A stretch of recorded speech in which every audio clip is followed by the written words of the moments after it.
Everyone, आप सभी का स्वागत है मेरे चैनल वांगशन फैंडम में।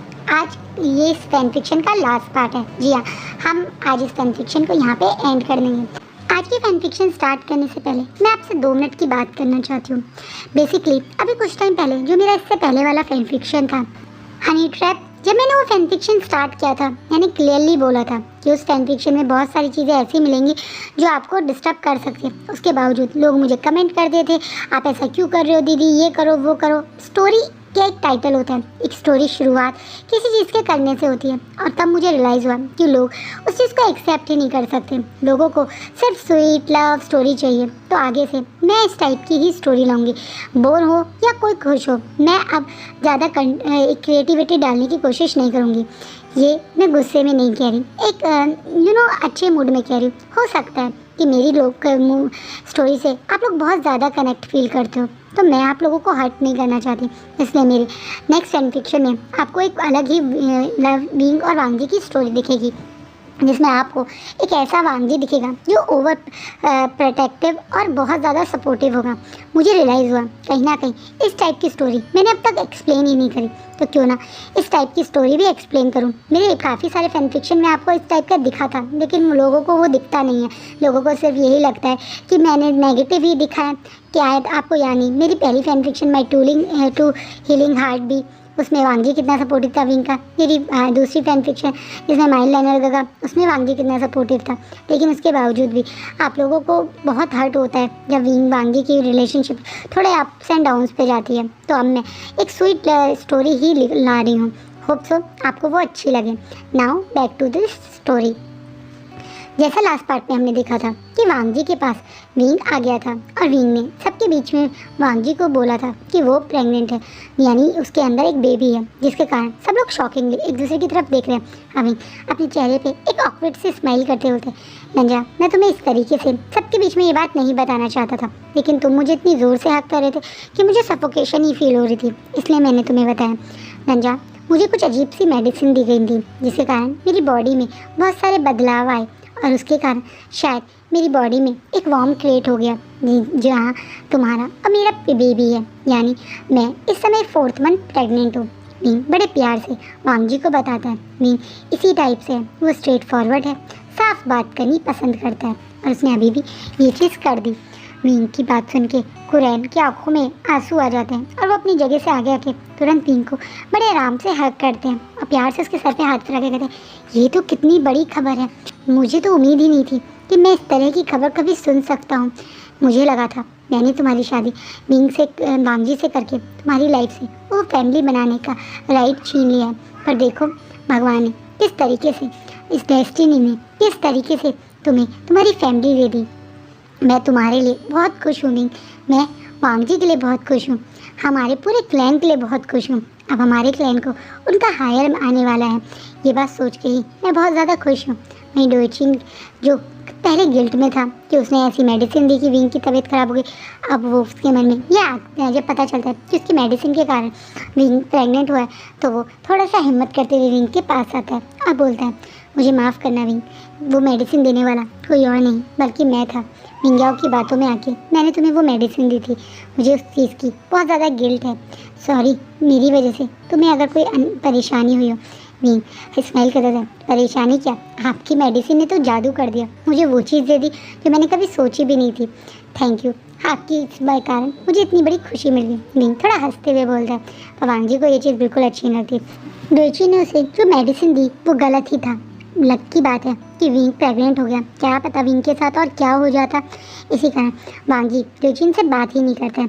वांगजी अब विंग का हाथ पकड़ता रहे, तो तुम इस तरीके से अकेले इस वैन क्लैन में क्यों आए, कहाँ है इसमें, मतलब एक तरह से वैनकिंग पूछता है। इससे विंग हंसते हुए बोलते हैं कि वैनकिंग इस समय बिल्कुल ठीक है यानली के साथ।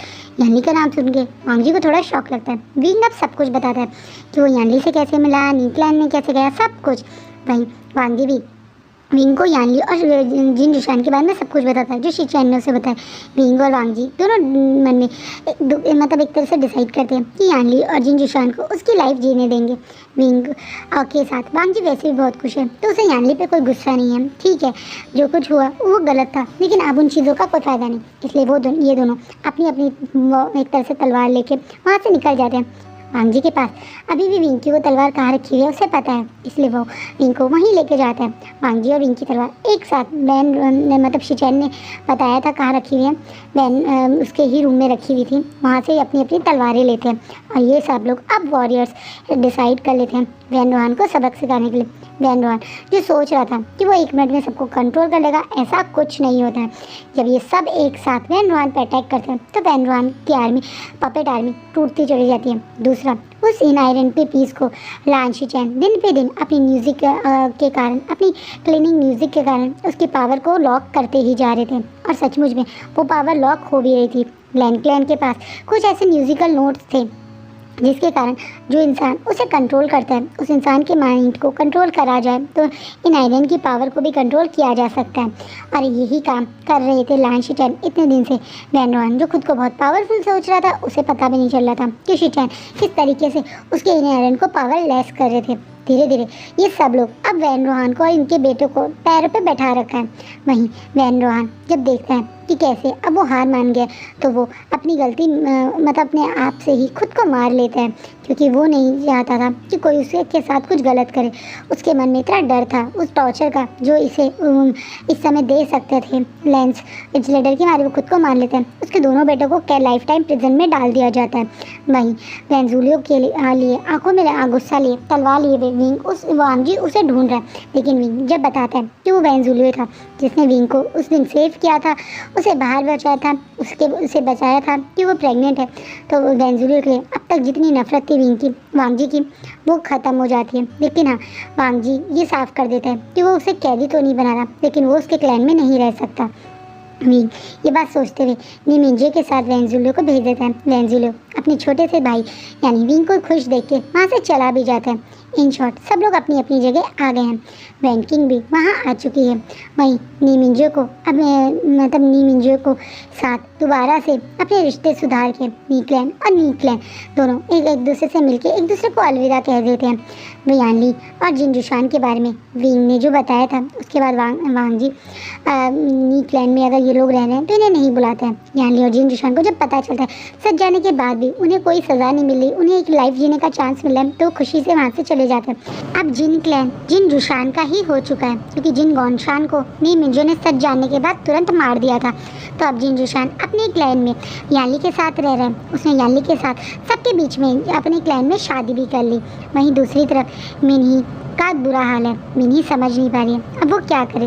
वो सर झुकाए विंग के सामने खड़ी है। विंग उसे माफ़ कर देता है, लेकिन हाँ, वांग जी की बाकी सारी कॉन्क्यूपाइन की तरह मिनही को भी लैंडक्लैन से जाने के लिए बोला जाता है। वांग जी ने जैसे ही वो दोबारा से पावर में आया था तो अपने भाई को बोल दिया था कि अब उसका भाई यानी लान शिचैन और एक तरह से वैनकिंग इस क्लैन को संभालें। वो इस क्लैन के नए एम्पीरियर और एम्प्रेस बने, क्योंकि विंग के साथ रहना चाहता है। वांग जी इन सब चीज़ों को अब नहीं संभालना चाहता है। वो लान क्लैन में ज़रूर रहेगा, अपने ब्रदर के साथ रहेगा, अपने ब्रदर को सपोर्ट करेगा, लेकिन अब वो एम्पीरियर की पोजीशन नहीं ले सकता। जैसे ही वांग जी ने ये डिसाइड किया था कि वो एम्पीरियर की पोजीशन नहीं लेगा, तो जितनी भी कॉन्क्यूपाइंस थी उनको से साफ साफ कह दिया जाता है कि वो चाहें तो यहाँ रह सकती हैं, पहले की तरह ही रिस्पेक्ट मिलेगी, जैसे वो पहले रहती थी जैसे ही सब कुछ होगा। लेकिन बहुत सारी कॉन्क्यूपाइंस थी जो नहीं ऐसा चाहती थी, क्योंकि लाइफ टाइम तक किसी पर्सन का नाम लेके घूमना कोई सेंस नहीं बनता अगर वो पर्सन ना ही उन्हें प्यार करे, ना ही रिस्पेक्ट करे, ना ही टाइम दे। वो ये चीज़ समझ चुकी थी। बहुत सारी ऐसी थी जिन्होंने बहुत कुछ सहा था लैंडक्लैन से, मतलब एक तरह से वैनचाओ के टाइम पे उनके साथ बहुत सारी चीज़ें गलत भी हुई थी, जिसकी सज़ा वो वांग जी से चाहती भी है। इसी कारण सबके बीच में वैनचाओ को मतलब मौत भी मिलती है, जिसके बाद वो सब लोग वहाँ से चले जाते हैं। कोई भी एक तरह से कॉन्क्यूपाइन वहाँ नहीं रहती है, क्योंकि सब जानते हैं कि वांग जी उन्हें कभी वो प्यार करेगा ही नहीं। जब वो पहले भी यहाँ रही थी तब भी कभी वांग जी ने उन्हें टच नहीं करना चाहा, उनके साथ कोई टाइम स्पेंड नहीं करी।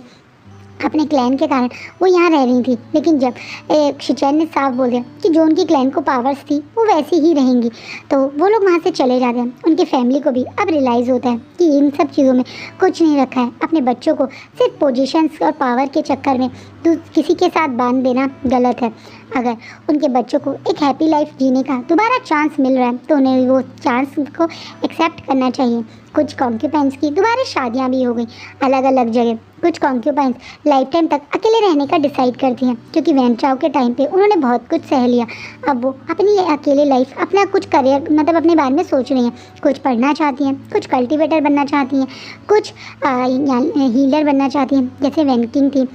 बहुत सारी चीज़ें करना चाहती हैं, तो उनका भी सपोर्ट लैंड करेगा। ये चीज़ शिचैन ने बता दी है।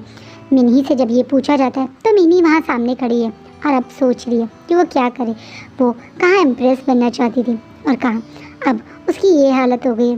वो सर झुका के एक्सेप्ट करती है कि वो यहाँ नहीं रहेगी। वो वापस जिन क्लैन जाना चाहती है। अगर उसका ब्रदर वहाँ उसे एक्सेप्ट करेगा, क्योंकि उसने अपने ब्रदर के साथ भी गलत किया था लालच के कारण, उसे ये पता है। लेकिन वांग जी उसे साफ बोलते हैं कि हाँ, उसने शुरुआत में गलत किया था, लेकिन वो पूरी तरह से मिंग्याओ जैसी नहीं थी। वो कई बार उनके पास आती थी, उनसे बात करती थी, उनके बारे में पूछा करती थी, जो उसके अंदर की कहीं एक छोटी अच्छाई को दिखाता था।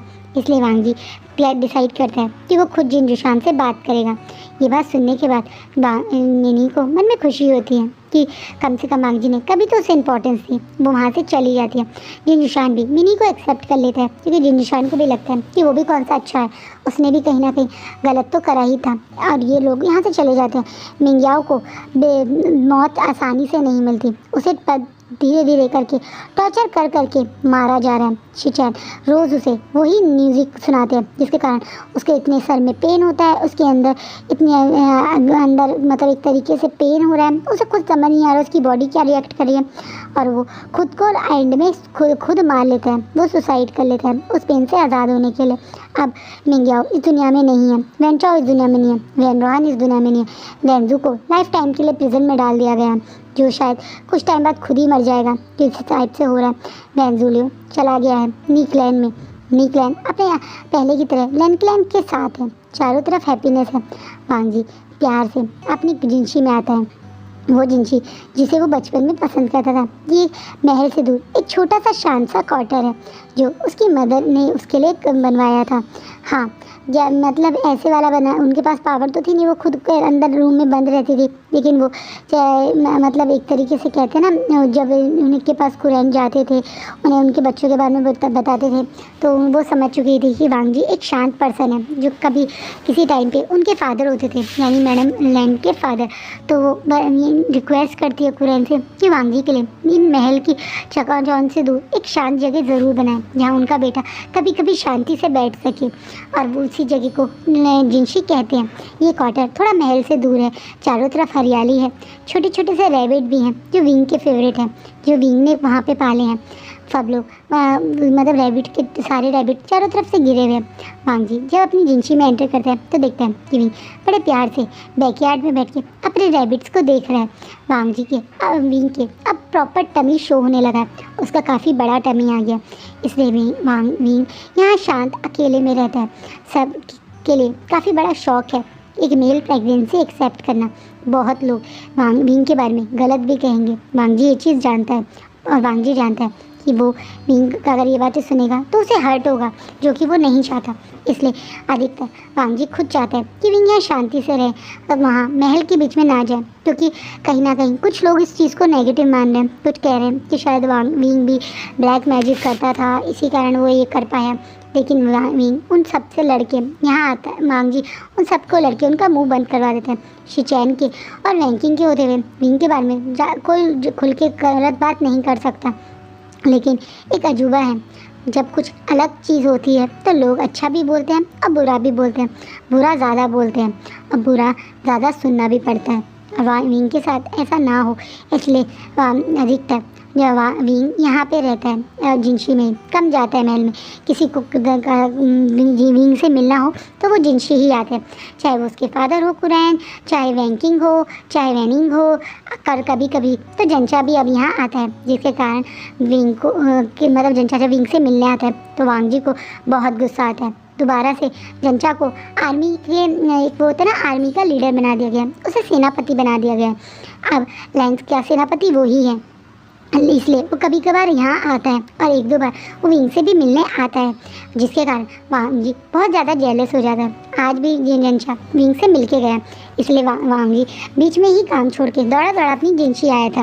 विंग को इस तरह बैकयार्ड में मस्ती से खेलता देख के वांग जी उसके पास आते हैं, बड़े प्यार से उसे बैकहग करता है। और विंग जब महसूस करता है कि वांग जी उसे बैकहग कर रहे हैं तो वो बड़े प्यार से अपना सर वांग जी के कंधे की तरफ लेटा के आँख बंद करके शांति से बोला, लंजा आज इतनी जल्दी कैसे? मेरी याद आ रही थी या कुछ खाना था? बताओ, मैं भी तुम्हारे लिए बनवा देता हूँ। तुम्हारी मैं याद आ रही थी। आज तुमसे मिलने जंचा आया था। हाँ, वो मुझे लोटस सीड्स बहुत पसंद है तो मेरे लिए लोटस सीड्स लाया था। तो तुमने मुझे क्यों नहीं बताया कि तुम्हें लोटस सीड्स पसंद है? मैं तुम्हारे लिए लिया था। वो क्यों तुम्हारे लिए लोटस सीड्स लाया? विंग को देखते हुए वांग जी बोल रहा है। वांग जी के टोन में जेलसी साफ दिख रही है। विंग हंसने लगता है ज़ोर ज़ोर से। ओहो लंजा, तुम अब तक उससे इतना जेलस फील करते हो? लंजा, मैंने तुमसे कहा ना कि मैं उसके लिए ऐसा कुछ फील नहीं करता, और अब वो भी उन चीज़ों से बाहर आ चुका है। तुम्हें पता है उसे अभी किसी मतलब फीमेल का रिश्ता है और वो उसे हाँ कर चुका है। वो मुझे ये भी बताने आया था। अब वो जल्दी अपनी नई फैमिली शुरू करने वाला है, और तुम हो कि अब तक उन बातों में हो। उन चीज़ों को भूलो लंजा और आगे बढ़ो। ये चीज़ें अब पुरानी हो गई हैं। पर उसने तुम्हें हक किया था भी, उसने तुमसे प्यार किया था, उसने ये चीज़ तुम्हें बोली थी। मैं उससे चीज़ों से कभी बाहर नहीं आ सकता। तुम कभी भी उससे अकेले में नहीं मिलोगे। हमेशा मैं तुम्हारे साथ रहूँगा। वांग जी बिना अपनी कोई फीलिंग छुपाए क्लियर कट विंग को बोल देता है। विंग को और जोर से हंसी आने लगती है। ओहो मेरे प्यारे लंजा, तुम इतना जेलस क्यों होते हो? ठीक है, नहीं मिलूँगा उससे अकेले में, और तुम ही ले आना मेरे लिए लोटस सीड। आप ठीक है? विंग की बात सुन के वांग जी में रिस्पॉन्स करता है, और विंग तो फिर से ऐसे ही गले लगाए रखता है। दोनों एक दूसरे के ऊपर मतलब वांग जी के सपोर्ट से बैठा हुआ है और बाहर देख रहा है और बोलता है, लंजा तुमने इमेजिन किया था जब तुम्हारी और मेरी शादी हुई थी कि कभी ऐसा होगा? तुमने कभी इमेजिन किया था कि मैं और तुम इस तरीके से यहाँ पे बैठ के अपना हैप्पी टाइम स्पेंड करेंगे? मैं तो सिर्फ 15 साल का था और इतना डरा हुआ था कि मेरी शादी एक मेल से हो रही है, मेरी फैमिली का क्या होगा। मैं हमेशा से एक ऑर्फन चाइल्ड था और अपना कोई फैमिली चाहता था। हमेशा से फादर का प्यार मुझे बहुत अच्छा लगता था। फादर ने कभी भी मुझे फैमिली की कमी महसूस नहीं होने दी, लेकिन उसके बावजूद मुझे कोई अपना ऐसा चाहिए था जो मेरा ब्लड हो, जिसे मैं कह सकूँ कि ये मेरा सगा है। मैं जानता हूँ ये बेवकूफ़ी है सोचना, पर मैं 15 साल का बच्चा शायद उस समय यही चाहता था। लेकिन जब मेरी तुमसे शादी हुई थी मैंने इमेजिन नहीं किया था कि ऐसा कभी हो पाएगा। मैं उस दिन बहुत घबराया हुआ था। तुम्हें याद है वो दिन? विंग सोचते हुए उस बात को बोलता है। वांग जी को तुरंत वो टाइम याद आ जाता है। उसे याद आता है किस तरीके से इन दोनों की शादी हुई थी, किस तरीके से रात में ही दोनों इंटीमेट हुए थे, किस तरह से बाद में वांग जी भी घंटों तक रोया था। वांग जी ने विंग को और प्यार से हक कर लिया, उसके टमी को हाथ रखते बोला, मुझे सब याद है विंग। उस दिन मैं भी तुम्हारी ही तरह बहुत डरा हुआ था। मेरा मन में यही था कि मेरी लाइफ में मुझे प्यार करने वाला अब कभी कोई नहीं रहेगा। मुझे डर था कि मैं भी अकेले लोनलीनेस में रह जाऊंगा जैसे मेरी मदर थी, लेकिन तुम मेरी लाइफ में है। आज मुझे वो दिन बहुत अच्छा लगता है। काश मैं शुरुआत में ही तुम्हारे पास होता तो ये 5 साल जो तुमने और मैंने इस दर्द में बिताए वो हमारे हैप्पी टाइम में होते। विंग जब देखता है कि वांग जी बहुत ज़्यादा सीरियस हो गया, बहुत ज़्यादा सैड हो रहा है, तो विंग तुरंत अपनी जगह से थोड़ा सा सब खड़ा होता है, जिसे वांग जी भी सपोर्ट करता है। विंग वांग जी की अपोजिट में बैठ गया और उसके फेस को पकड़ लेता है। ओ लंजा, क्या हुआ क्या नहीं हुआ वो नहीं सोचते, जो हो रहा है वो सोचते। तुम और मैं एक दूसरे के साथ है, हमारा बेबी हमारे पास है, बस यही सोचो। देखो, हर चीज़ की नेगेटिव होता है, पर इंसान अगर उसे नेगेटिव को ही देखता रह जाएगा तो क्या होगा? पॉजिटिव क्यों नहीं देख रहे? हम हमेशा बुरा ही सोचते रहे कि डेस्टिनी ने हमारे साथ बुरा किया, लेकिन डेस्टिनी उसके पीछे छुपा हुआ वो पॉजिटिव हमें बाद में दिखा रही थी। देखो, तुम और मैं एक दूसरे से के लिए परफेक्ट थे। मेरी लाइफ में तुम्हारे अलावा शायद कोई और मैं इमेजिन ही नहीं कर सकता। उस समय तो मैं बहुत दुखी था, लेकिन अब मैं बहुत लकी हूँ कि तुम मेरे से ही मेरी शादी बोल के विंग तुरंत वांगजी के लिप्स पे हल्का सा पैट करके पीछे हट जाता है। इससे पहले विंग थोड़ा ज़्यादा पीछे होता है, वांगजी उसे और ज़्यादा क्लोज लाके उसे पैशनेटली किस करने लगता है और थोड़ा सा टाइम होता है। हाँ, तुम्हारे अलावा किसी और के साथ मैं नहीं ये लाइफ बिता सकता था। थैंक यू विंग, मेरी लाइफ में आने के लिए, मेरी लोनलीनेस को हमेशा के लिए दूर करने के लिए, मेरी लाइफ में हैप्पीनेस लाने के लिए। ये दोनों एक दूसरे के माथे से टच करें। अब आँख बंद करके वो सारा टाइम सोच रहे हैं, शुरुआत से लेकर अब तक, अपना हैप्पी टाइम, अपना सैड टाइम, एक दूसरे से अलग होने का टाइम, लैंड को कंट्रोल करने वाला टाइम, दोबारा से मिलने का टाइम, इस बेबी वाला टाइम। ये दोनों यही सोच रहे थे कि सडनली विंग को कुछ महसूस होता है, उसके टमी में हल्का सा पेन महसूस होता है और वो एकदम से वांगजी को तरफ देख के बोलता है, रंजा मुझे पेन हो रहा है। धीरे करके सारे के सारे हीलर इस समय यहाँ आ जाते हैं। वैनक्विन भी वहाँ आ जाती है। वैनक्विन इस समय हीलर्स के साथ है। ये हीलर वो स्पेशल स्किल्ड हीलर है। ये पिछले जब से मतलब 4 महीने का मंथ का था ना, जब इन लोगों ने दोबारा से वैन से अपना क्लैन वापस ले लिया था, तब से लेकर अब तक ये हीलर स्पेशली सिर्फ मेल प्रेगनेंसी के बारे में जो थोड़े बहुत आर्टिकल मतलब एक तरीके से कहते हैं ना बुक्स थी, नॉलेज थी, उनके बारे में जान रहे थे। तब से लेकर अब तक ये हीलर स्पेशली मेल प्रेगनेंसी के लिए ही ट्रेंड हो रहे थे और अब यही हो रहा है।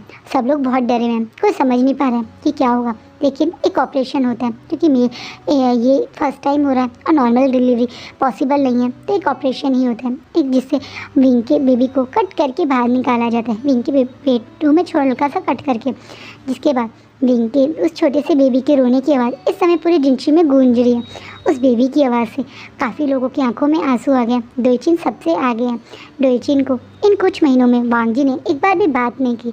डोइचिन बहुत ज़्यादा दुखी है, बार बार सॉरी बोलता है और बार बार एक तरीके से अपनी गलती के लिए पछता भी रहा है, लेकिन वांगजी उससे नाराज़ इतना है कि कुछ बोलता ही नहीं। लेकिन विंग ने डोइचिन को बहुत पहले ही माफ़ कर दिया था और वो वांगजी को बोलता भी था कि उसे माफ़ कर देना चाहिए।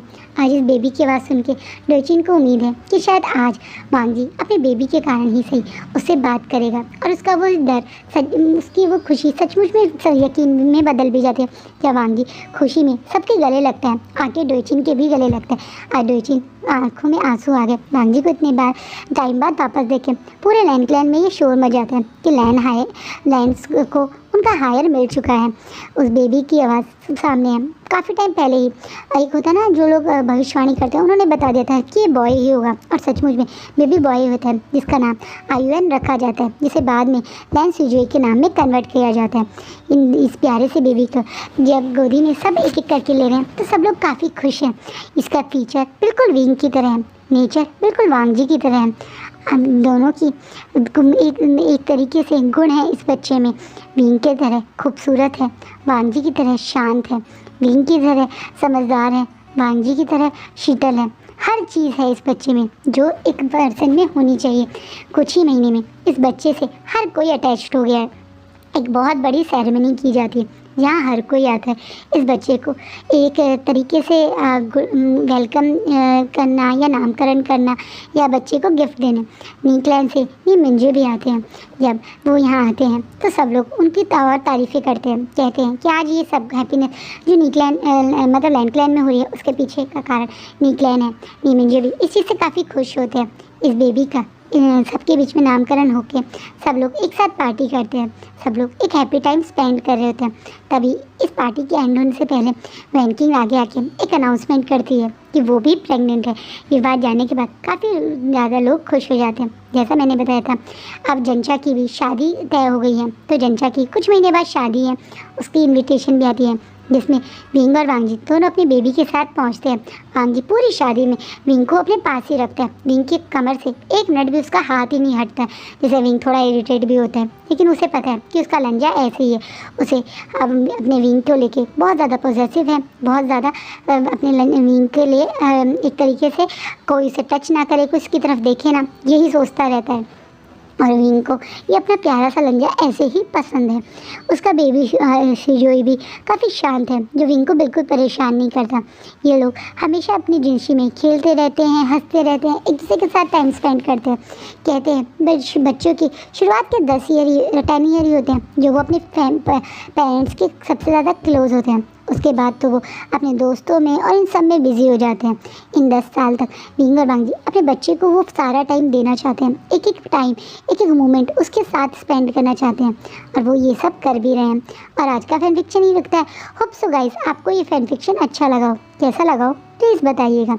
ये फैन फिक्शन शॉर्ट ही था, पहले से ही मैंने बहुत शॉर्ट लिखा था, फिर भी मैं इसे 12 चैप्टर में कन्वर्ट कर पाई हूँ। मेरे शॉर्ट भी बहुत लंबे हो जाते हैं।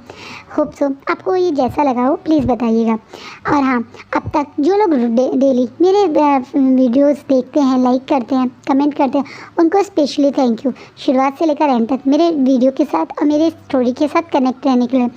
मैं कल या परसों में एक नई स्टोरी स्टार्ट करूँगी, आपको वो स्टोरी भी होप सो अच्छी लगे। Thank you.